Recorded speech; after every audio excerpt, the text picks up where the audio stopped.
Hello out there to you. In this video, we're going to use Google Sheets to find out what is the profit maximizing output for a monopoly or a monopolist. So that's what we call them.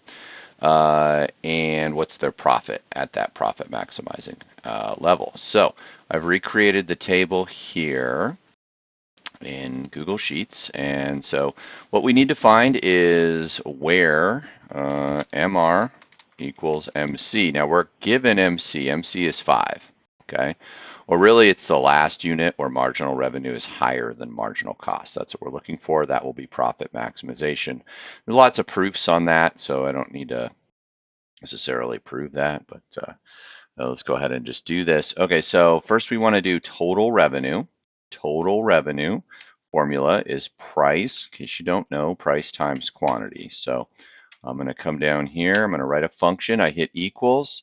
Actually, it's smart enough to know what I'm actually doing, but let's say you didn't trust it.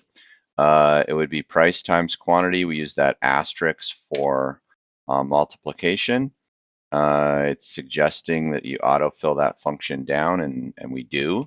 So we just hit OK, and we're good there. Okay, just for preference sake, I like to have these as bolded, and I also like to have them centered, which is right there. Okay, just a preference.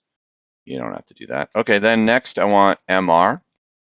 And so I don't, I guess I don't really have an MR for the first one.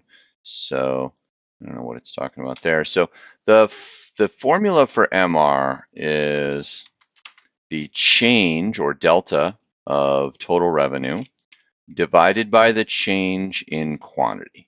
Okay, or you might see it written as delta. Could be an uppercase D, or uppercase delta, which is a triangle. Could be lowercase d delta, which looks like a D in Greek letters. So anyway, I'm going to write a function, and I want to put it in parentheses. So it'll be the difference here, this minus this. Put that in parentheses so that Sheets does that first, and then I want to hit divide. So you hit that slash key. Then I want to divide it by the change here. So I want to do another parentheses, and I go this minus this, and I close parentheses. I hit enter, and it actually did all of it for me. Now, I kind of want to check it. So is that function the difference here divided by the difference here, right? So if you wanted to check it, or if you were doing this by hand, what you would do is 128 minus 90. Okay, so whatever the difference is there, that's 38. Okay, so it'll be 38 divided by 6. Let's make sure that that's working out okay, and it is. So you can check it if you didn't trust it, or you want to see where the numbers came from. Now, all of these are in dollars, so let's tell Sheets that we're working with dollars here. Okay, so now MR equals MC. So what I would do, if you want to make this kind of simple, you could say to yourself, do I produce it, yes or no? So if MR is higher, I want to produce it. So I do produce to the 10th unit. Do I produce to the 6th unit? Yes, because 633 is higher than 5. But do I produce to 23? No, I don't. Okay, and no, no, no, no. Okay, and with this problem, we see that we have total cost of 40. So total cost, or sorry, total fixed cost.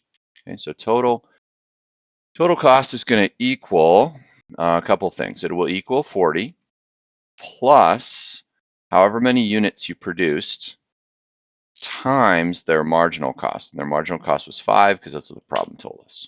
Okay, so there's our total cost. These are also in money. And then we'll scoot this over. And then we want to know what profit is, because that's what we're actually solving for. We know that the profit maximizing level is 16 and the price will be 8. So then what you could do is just take total revenue and subtract total cost. First one is 90 minus 90. That's going to be 0. And so the most profit we see here is $8.